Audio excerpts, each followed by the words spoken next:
Hello everybody, स्वागत है आपका हमारे यूट्यूब चैनल श्योर सक्सेस पर। आज हम लोग सुपर टेट, वीडियो, लेखपाल से संबंधित कंप्यूटर के कुछ महत्वपूर्ण क्वेश्चंस को डिस्कस करेंगे। आइए देखते हैं। आज का हमारा पहला क्वेश्चन है, पहला कंप्यूटर बनाया गया था। पहला कंप्यूटर किसके द्वारा बनाया गया था? बिल गेट्स के द्वारा, बिल क्लिंटन के द्वारा, चार्ल्स बेबेज के द्वारा या जैक किल्वी के द्वारा? आप लोगों ने कंप्यूटर के बारे में थोड़ा बहुत अगर पढ़ा होगा तो आपको पता होगा पहला कंप्यूटर चार्ल्स बेबेज ने बनाया था। किसने बनाया था? चार्ल्स बेबेज ने। आइए देखते हैं नेक्स्ट क्वेश्चन। इलेक्ट्रॉनिक कंप्यूटर का आविष्कार किसने किया था? ये पूछा जा रहा है पहला जो इलेक्ट्रॉनिक कंप्यूटर था उसका आविष्कार किसने किया था? तो इसका आविष्कार किया था डॉक्टर एलन एम ट्यूरिंग ने, जो ब्रिटिश के एक वैज्ञानिक थे। इन्होंने पहला इलेक्ट्रॉनिक कंप्यूटर बनाया था। ये आपके द्वितीय विश्व युद्ध के टाइम पर बनाया गया था। नेक्स्ट क्वेश्चन देखते हैं। डिजिटल कंप्यूटर विकसित किया था, यानी कि जो डिजिटल कंप्यूटर है वो किस देश में विकसित किया गया है, ऐसा क्वेश्चन है। तो आपको अभी पिछले क्वेश्चन में मैंने बताया था ब्रिटेन के वैज्ञानिक एलन एम ट्यूरिंग ने बनाया था, तो ब्रिटेन में बनाया गया था पहला कंप्यूटर। ठीक है। 2G स्पेक्ट्रम में जी किस शब्द के लिए प्रयुक्त होगा? आपने सुना होगा 2G, 3G, 4G, 5G। आजकल 5G का ट्रेंड चल रहा है। तो इसमें जो जी होता है उस शब्द का क्या मतलब होता है? Global, government, generation, Google. तो इसमें जी शब्द का मतलब होता है जनरेशन। ठीक है, आप याद रखिएगा, इसमें जी शब्द का मतलब होता है जनरेशन। एक पेन ड्राइव है। पेन ड्राइव क्या होता है?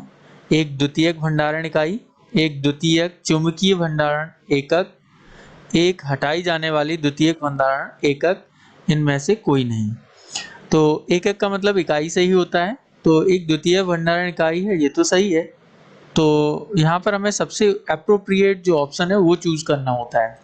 तो यहाँ पर सबसे ज्यादा उपयुक्त ऑप्शन है एक हटाई जाने वाली द्वितीयक भंडारण एकक, यानी कि इसे इंग्लिश में बोला जाए तो रिमूवेबल सेकेंडरी स्टोरेज डिवाइस। तो पेन ड्राइव जो है वो रिमूवेबल सेकेंडरी स्टोरेज डिवाइस होती है, इसे आप याद रखिएगा। तो इसका होगा ऑप्शन नंबर सी, एक हटाई जाने वाली द्वितीयक भंडारण एकक। माउस है। माउस क्या है? मेमोरी है, सीपीयू है, इनपुट डिवाइस है, आउटपुट डिवाइस है। माउस एक इनपुट डिवाइस होता है, इसे पॉइंटिंग डिवाइस भी कहते हैं, तो आप लोग इसे याद रखिएगा, माउस एक इनपुट डिवाइस है। निम्नलिखित में से कौन सा आउटपुट डिवाइस नहीं है? Monitor, printer, mouse, plotter. आपको बताना है इनमें से कौन सा कंप्यूटर का आउटपुट डिवाइस नहीं है। एक्चुअली आप ध्यान रखें, कंप्यूटर का जो भी कंप्यूटर से हमें आउटपुट प्रदान करने में सहयोग करती हैं डिवाइसेस, वो सारी की सारी आउटपुट डिवाइस होती हैं। जैसे कि आपका मॉनिटर हो गया, प्रिंटर हो गया, ऐसे ही आपका प्लॉटर हो गया, स्पीकर हो गया। तो ये सारी डिवाइसेस कैसी हैं? आउटपुट डिवाइस हैं, जो हमें बाहर कंप्यूटर के बाहर आउटपुट प्रदान करने का काम करती हैं, या कंप्यूटर से आउटपुट प्रदान करने का काम करती हैं। तो यहाँ पर आप देख सकते हैं माउस एक ऐसी डिवाइस है जो कंप्यूटर से बाहर हमें आउटपुट प्रदान नहीं करता, बल्कि कंप्यूटर में इनपुट भेजने के लिए काम में आता है। तो हमारा ऑप्शन हो जाएगा माउस। निम्न में से कौन सा आउटपुट डिवाइस नहीं है? अगेन फिर से वही क्वेश्चन है, तो यहाँ पर अगली इस बार में दूसरी इनपुट डिवाइस को इसमें डाल दिया गया है। देखो, मॉनिटर, प्रिंटर, प्लॉटर ये तो हमारे आउटपुट डिवाइस हैं। बचा टच स्क्रीन। टच स्क्रीन आपको पता है कि कंप्यूटर के अंदर स्क्रीन के थ्रू सिग्नल भेजने के लिए काम में आता है। तो यह एक जो स्क्रीन है, टच स्क्रीन है, ये इनपुट डिवाइस का काम करती है। आजकल सबसे ज्यादा प्रयुक्त होने वाली इनपुट डिवाइस क्या है? देखिएगा, इनपुट डिवाइस के बारे में जब भी क्वेश्चन आता है तो आप ध्यान रखें, कीबोर्ड और माउस दो ऐसी इनपुट डिवाइस हैं जो सबसे ज्यादा प्रयुक्त होती हैं। अगर ऑप्शन में कीबोर्ड है तो कीबोर्ड को आप चूज करिएगा, और अगर माउस है तो माउस को चूज करिएगा। तो यहाँ पर ऑप्शंस में मदरबोर्ड एक ऐसा बोर्ड होता है जिसपे सारा सिस्टम इसका असेंबल होता है आपके कंप्यूटर का, और सेंट्रल प्रोसेसिंग यूनिट उसी मदरबोर्ड में लगा हुआ एक पार्ट होता है। Keyboard, semiconductor. तो यहाँ पर कीबोर्ड ही एक ऐसी डिवाइस है जो इनपुट का काम करती है, तो कीबोर्ड ही सबसे ज्यादा यूज होने वाली की इनपुट डिवाइस है। आजकल सबसे ज्यादा प्रयुक्त होने वाली निवेश युक्ति है। सबसे ज्यादा प्रयुक्त होने वाली निवेश युक्ति, निवेश का मतलब भी इनपुट से है, तो आप लोग ध्यान रखें। तो यहाँ पर ट्रैक बॉल दिया गया है, ये भी एक इनपुट डिवाइस है। स्कैनर, यहाँ भी ये भी एक इनपुट डिवाइस है। माउस, लेकिन सबसे ज्यादा यूज होने वाली जो इनपुट डिवाइस है वो है माउस इनमें से।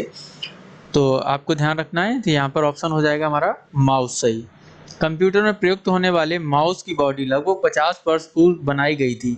आपको पता हो या नहीं पता हो, मैं बता दूं आपको जानकारी के लिए कि जो माउस है, सबसे पहले माउस को आविष्कार डगलस सी एंजलबर्ट ने किया था और उन्होंने माउस को लकड़ी का बनाया था, तो उसी के बारे में ये पूछा गया है।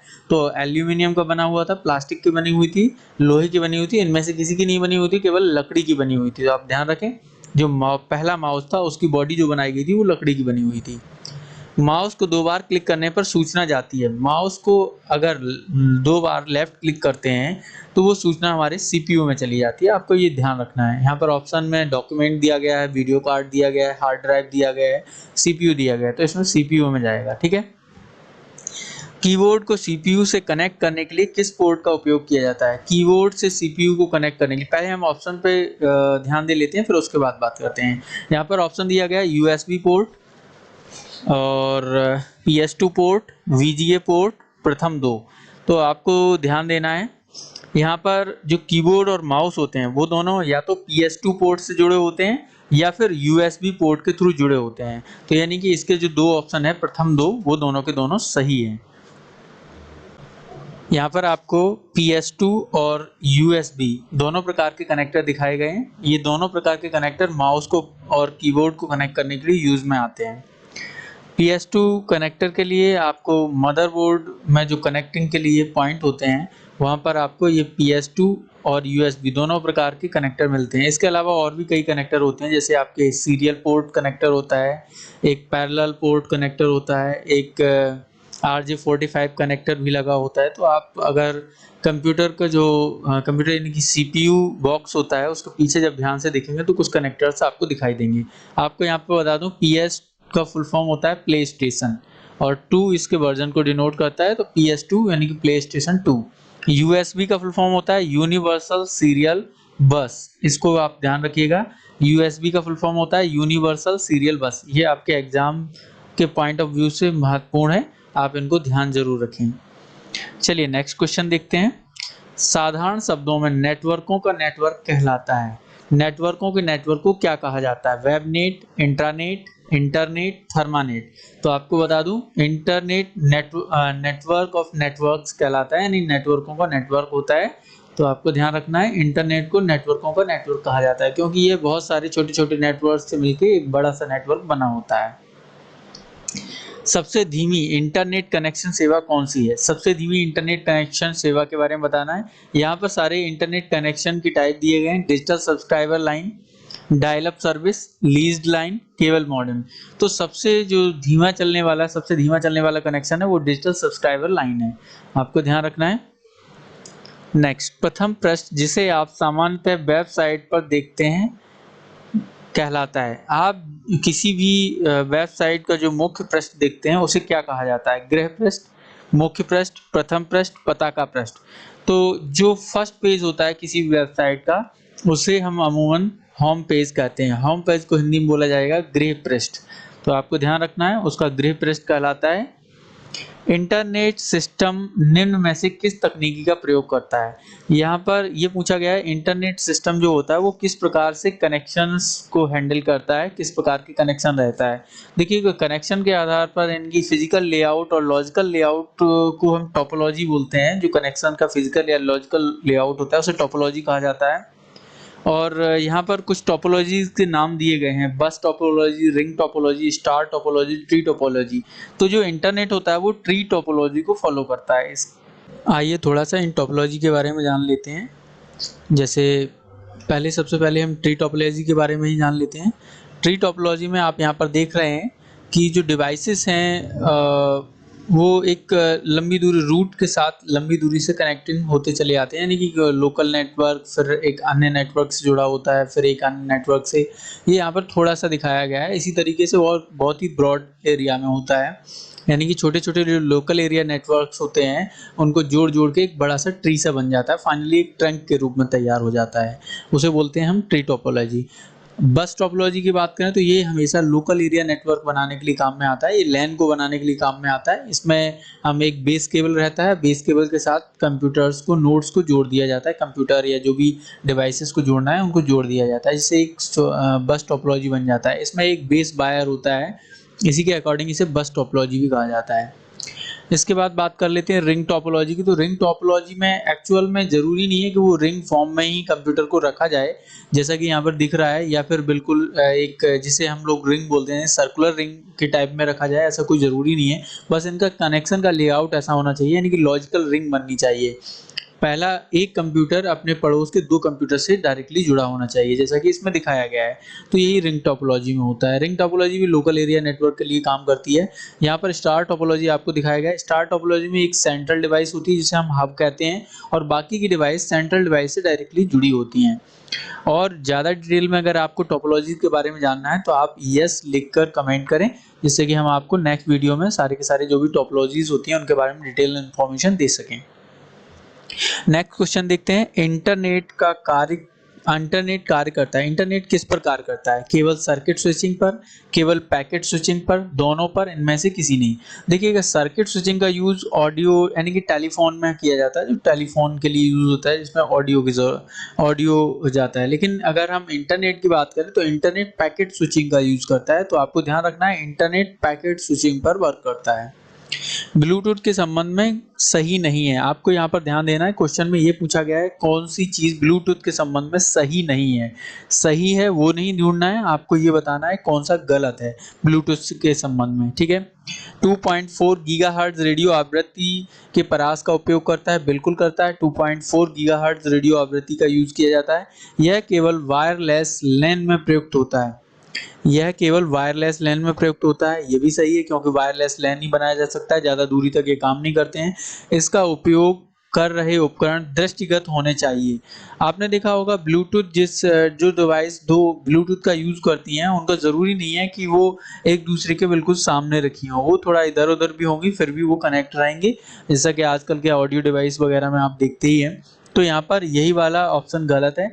इसका उपयोग कर रहे उपकरण दृष्टिगत होने चाहिए, मतलब कि जरूरी नहीं है वो साइट में हो। ठीक है, वाईफाई के संबंध में भी क्वेश्चन है ऐसा ही। वाईफाई के संबंध में 2.4 गीगाहर्ट्ज तथा 5 गीगाहर्ट्ज रेडियो आवृत्ति स्पेक्ट्रम का उपयोग करते हैं, बिल्कुल करते हैं। इनका परास थोड़ा ज़्यादा होता है ब्लूटूथ की अपेक्षा। यह केवल वायरलेस लैन में प्रयुक्त होते हैं, हाँ ये भी सही है, क्योंकि ये वायरलेस लैन ही बना सकते हैं। इनसे हम वैन वाइड एरिया नेटवर्क या मेट्रोपॉलिटन एरिया नेटवर्क नहीं बना सकते हैं। इसका उपयोग कर रहे उपकरण दृष्टिगत होने चाहिए। इसका उपयोग कर रहे उपकरणों का दृष्टिगत होना कोई ज़रूरी नहीं है, आप एक रूम में बैठकर दूसरे रूम में वाईफाई का यूज़ कर सकते हैं, तो इसलिए इसमें दृष्टिगत होने की कोई आवश्यकता नहीं होती है। तो ये इसका भी थर्ड ऑप्शन हमारा गलत होगा। ठीक है, गूगल की मुफ्त पब्लिक वाईफाई सेवा प्रदान करने वाला देश का पहला रेलवे स्टेशन कौन सा है? तो ये तो आपको ध्यान रखना पड़ेगा, क्योंकि हमारे देश में आपको बताया होगा सभी रेलवे स्टेशन पर आजकल गूगल की मुफ्त पब्लिक वाईफाई लगभग सभी स्टेशन से उपलब्ध है। तो इसमें ये बताना है आपको सबसे पहले कहाँ पर ये लागू किया गया था। न्यू दिल्ली में, मुंबई सेंट्रल, हावड़ा, चेन्नई। तो सबसे पहले जो चालू किया गया था वो मुंबई में किया गया था, मुंबई सेंट्रल। ध्यान रखें, मुंबई सेंट्रल रेलवे स्टेशन पर ये चालू की गई थी सुविधा। लाईफाई के संदर्भ में सही है। लाईफाई के संबंध में क्या सही है ये आपको बताना है। लाईफाई यह उच्च गति डाटा संचरण के लिए प्रकाश को माध्यम के रूप में प्रयोग करता है। यह एक बेतार प्रौद्योगिकी है। यह वाईफाई से कई गुना तीव्र है। सभी, बिल्कुल सभी सही हैं। यह उच्च गति डाटा संचरण के लिए प्रकाश को माध्यम के रूप में प्रयोग करता है। यह बेतार प्रौद्योगिकी है, इसमें तार की कोई जरूरत नहीं होती है, वायरलेस होती है। यह वाईफाई से कई गुना तीव्र होता है, यह वाईफाई से कई गुना तीव्र भी होता है। ये सारे के सारे सही हैं। लाईफाई के संदर्भ में कौन सा सही नहीं है ये बताना है। इनमें से जो कथन दिए गए इनमें से कौन सा लाईफाई के संबंध में सही नहीं है। इसका विस्तृत रूप प्रकाश तद्रूपता है। इसका फुल फॉर्म प्रकाश तद्रूपता है। हिंदी में प्रकाश तद्रूपता बोलते हैं, इंग्लिश में बोलते हैं लाइट फिडेलिटी। ठीक है, भारत में इसका सफल परीक्षण 29 जनवरी 2018 को किया गया था, ये भी सही है। 10 GB प्रति सेकंड की दर से 1 किलोमीटर की परिधि में डाटा भेज सकता है, ये भी बिल्कुल सही है। ये 10 GB प्रति सेकंड की स्पीड से डाटा को ट्रांसफर कर सकता है। यह ऑप्टिकल फाइबर केबल से क्रियान्वित होता है, ये गलत है। ये ऑप्टिकल फाइबर केबल से नहीं चलता है, तो आपको ध्यान रखना है। यहाँ पर जो चौथा ऑप्शन है वो गलत है। यह ऑप्टिकल फाइबर केबल से क्रियान्वित नहीं होता है। ठीक है, चलिए कुछ तथ्य जान लेते हैं लाइफ फाई के बारे में, यानी कि लाइट फिडेलिटी के बारे में। इसका विकास वर्ष 2011 में जर्मनी के भौतिक विज्ञानी हेराल्ड हॉस ने किया था। यानी कि इसका सबसे पहले जो विकास हुआ था वो जर्मनी में हुआ था, वो 2011 में किया गया था, और इसका विकास करने वाले भौतिक विज्ञानी का नाम था हेराल्ड हॉस। यह एक वायरलेस ऑप्टिकल नेटवर्किंग तकनीकी है, इसमें वायर का उपयोग नहीं होता है, ये ऑप्टिकल नेटवर्किंग तकनीकी है, ठीक है, यानी कि प्रकाश के द्वारा इसका संचरण होता है। इसमें डाटा संचारण के लिए एलईडी का प्रयोग किया जाता है। इसमें डाटा को एक जगह से दूसरी जगह भेजने के लिए एलईडी का प्रयोग किया जाता है। भारत में 29 जनवरी 2018 को इलेक्ट्रॉनिक्स एवं सूचना प्रौद्योगिकी मंत्रालय द्वारा पायलट प्रोजेक्ट के रूप में इसका सफल परीक्षण किया गया था। ये आपको ध्यान रखना है, क्योंकि इनसे संबंधित कुछ कथन आपको पूछे जा सकते हैं, क्योंकि ये लेटेस्ट तकनीकी है। एनआईसी नेट का विस्तार क्या है? एनआईसी नेट का फुल फॉर्म क्या होता है? National informatics centre network, national information centre network, Nicholas network, उपरोक्त में से कोई नहीं। तो इसका ऑप्शन सही होगा नेशनल इंफॉर्मेटिक्स सेंटर नेटवर्क। आपको ध्यान रखना है एनआईसी। एनआईसी तो आपने देखा होगा कई गवर्नमेंट साइट में नीचे लिखा होता है पावर्ड बाय एनआईसी या क्रिएटेड बाय एनआईसी, समथिंग इस टाइप का। तो एनआईसी नेशनल इंफॉर्मेटिक्स सेंटर को बोलते हैं, और नेट का फुल फॉर्म होता है नेटवर्क। तो आपको ये ध्यान रखना है। निकनेट एक उपग्रह, एक और चीज निकनेट के बारे में आपको ध्यान रखनी है कि निकनेट एक उपग्रह आधारित राष्ट्रव्यापी कंप्यूटर संचार उपग्रह है, जो कि एक प्रकार का वाइड एरिया नेटवर्क है। आपको ध्यान रखना है कि ये एक वाइड एरिया नेटवर्क है, और ये उपग्रह के द्वारा संचालित होता है। उपग्रह का यूज करके नेटवर्क को इधर उधर कनेक्ट करने के लिए काम में होता है, सूचनाओं को इधर से उधर फैलाने के काम में आता है। नेक्स्ट क्वेश्चन है आभासी निजी परपथ क्या है? आभासी निजी परपथ इसे बोलते हैं वर्चुअल प्राइवेट नेटवर्क, ठीक है, वीपीएन, वर्चुअल प्राइवेट नेटवर्क। यह किसी संस्था का निजी कंप्यूटर परपथ है जिसमें सुदूर बैठे प्रयोक्ता के पर्यवेक्षक सर्वर के माध्यम से सूचना प्रेषित कर सकते हैं। अच्छा ध्यान रखें, ये क्वेश्चन का थोड़ा लैंग्वेज डिफिकल्ट है, तो आप लोग इसे पॉज करके देख सकते हैं और क्वेश्चन सारे ऑप्शंस को पढ़ें, उसके बाद फिर सोचें इसके बारे में कि इसका आंसर हो सकता है। तो चलिए मैं ऑप्शंस बोल रहा हूँ। यह किसी संस्था का निजी कंप्यूटर परपथ है जिसमें सुदूर बैठे प्रयोक्ता के पर्यवेक्षक सर्वर के माध्यम से सूचना प्रेषित कर सकते हैं। दूसरा ऑप्शन है यह निजी इंटरनेट पर बना कंप्यूटर परपथ है जो प्रयोक्ताओं को अपनी संस्था के परपथ में प्रवेश करने की सुविधा देता है और प्रेषित की जा रही सूचना को सुरक्षित रखता है। यह एक ऐसा कंप्यूटर परपथ है जिसके द्वारा प्रयोक्ता सेवा प्रबंधक के माध्यम से कंप्यूटिंग संसाधनों के साझे भंडार में प्रवेश पा सकते हैं, उपयुक्त सभी। तो इसका सही ऑप्शन होगा यह निजी इंटरनेट पर बना कंप्यूटर परपथ है जो प्रयोक्ताओं को अपनी संस्था के परपथ में प्रवेश करने की सुविधा देता है और प्रेषित की जा रही सूचनाओं को सुरक्षित रखता है। चलिए कुछ जान लेते हैं बीपीएन के बारे में, वर्चुअल प्राइवेट नेटवर्क के बारे में। यह किसी संगठन के दूरस्थ स्थान पर स्थित निजी लोकल एरिया नेटवर्क से जुड़ने का एक सुरक्षित तरीका है। इसमें कूटलेखन तकनीकी द्वारा निजी सूचनाओं का आदान प्रदान करने के लिए इंटरनेट या किसी सार्वजनिक नेटवर्क का उपयोग किया जाता है। यह प्रयोक्ता के आईपी एड्रेस को गोपनीय रखता है। नेक्स्ट क्वेश्चन है फिजिकल और नेटवर्क लेयर के बीच में कौन सी लेयर होती है? जो हमारी फिजिकल लेयर है और नेटवर्क लेयर है, इसके बीच में कौन सी लेयर होती है? तो आपको बताना है, आपको बता दूं ओएसआई मॉडल में 7 लेयर होते हैं, उनके बारे में ये क्वेश्चन है। Data link layer, transport layer, session layer, उपयुक्त सभी।